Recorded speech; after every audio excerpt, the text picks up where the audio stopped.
जगह का? हाँ, इस जगह का नाम है माझीधुरा, सुकिया माझीधुरा बोलते हैं। ठीक है सर। अच्छा। ये लेप्चा जगत और सुकिया के बीच का जो है जगह है, ये एक फॉरेस्ट विलेज है।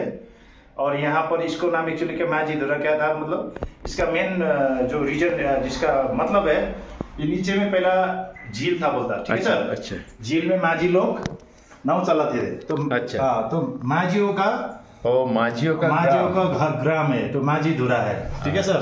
तो ये जब इधर यहाँ पर बोला गाय गुई जो उसमें कुएं में डूब, এই জায়গাটার নাম মাঝিদোড়া, লেপচা জগৎ থেকে 1.5 কিলোমিটার আগে।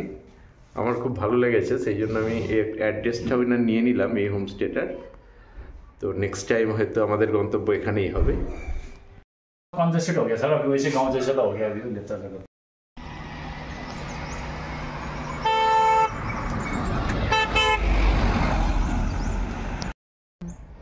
Mm-hmm.